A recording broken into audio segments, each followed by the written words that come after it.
ನಮಸ್ತೆ ಮಕ್ಕಳ, welcome back to my channel. Please like, share and subscribe my channel. ಮಕ್ಕಳ, ಇವತ್ತು ನಾವು 10ನೇ ತರಗತಿ ಕನ್ನಡದಲ್ಲಿ ಪಠ್ಯಪೂರಕ ಅಧ್ಯಯನದಲ್ಲಿ ಭಗತ್ ಸಿಂಗ್ ಈ ಒಂದು ಅಧ್ಯಾಯಕ್ಕೆ ಸಂಬಂಧಪಟ್ಟಂತಹ ಎಲ್ಲ ಅಭ್ಯಾಸ ಪ್ರಶ್ನೋತ್ತರಗಳನ್ನ ಈಗ ನೋಡ್ತಾ ಹೋಗೋಣ. ಪ್ರಶ್ನೆ 1 ನೋಡಿ. ಜಲಿಯನ್ ವಾಲಾಬಾಗ್ನಲ್ಲಿ ಶಾಂತಿಯುತ ಸಭೆ ಯಾವಾಗ ನಡೆಯಿತು?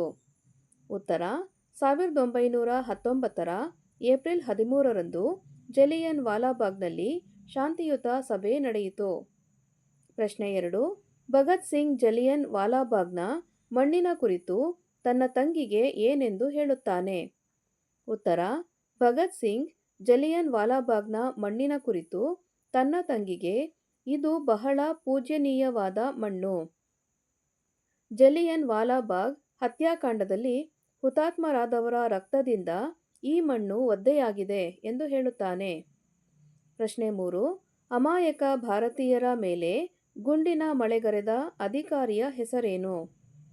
ಉತ್ತರ: ಅಮಾಯಕ ಭಾರತೀಯರ ಮೇಲೆ ಗುಂಡಿನ ಮಳೆಗರೆದ ಅಧಿಕಾರಿಯ ಹೆಸರು ಲೆಫ್ಟಿನೆಂಟ್ ಗವರ್ನರ್ ಜನರಲ್ ಡಯರ್. ಪ್ರಶ್ನೆ 4. ಭಗತ್ ಸಿಂಗ್ ಜಲಿಯನ್ ವಾಲಾಬಾಗ್ ಮಾರಣ ಹೋಮದಿಂದ ತೆಗೆದುಕೊಂಡ ನಿರ್ಧಾರವೇನು? ಉತ್ತರ: 1921ರಲ್ಲಿ ಅವನು ಒಂದು ನಿರ್ಧಾರಕ್ಕೆ ಬಂದ. ಒಂದಲ್ಲ ಒಂದು ದಿನ ಈ ದಮನಕಾರಿ ಪ್ರಭುತ್ವವನ್ನು ಧ್ವಂಸ ಮಾಡಲು ಏನನ್ನಾದರೂ ಮಾಡಿಯೇ ತೀರುತ್ತೇನೆಂದು. ಆಗ ಕ್ರೂರ ಬ್ರಿಟಿಷ್ ಆಳ್ವಿಕೆ ಅಂತ್ಯವಾಗುತ್ತದೆ ಎಂದಿದ್ದ. ಮಕ್ಕಳ, ಇಲ್ಲಿಗೆ ಪಠ್ಯಪೂರಕ ಅಧ್ಯಯನದಲ್ಲಿರುವಂತಹ ಭಗತ್ ಸಿಂಗ್ ಈ ಒಂದು ಅಧ್ಯಾಯಕ್ಕೆ ಸಂಬಂಧಪಟ್ಟಂತಹ ಎಲ್ಲ ಅಭ್ಯಾಸ ಪ್ರಶ್ನೋತ್ತರಗಳು ಮುಕ್ತಾಯಗೊಂಡಿದೆ.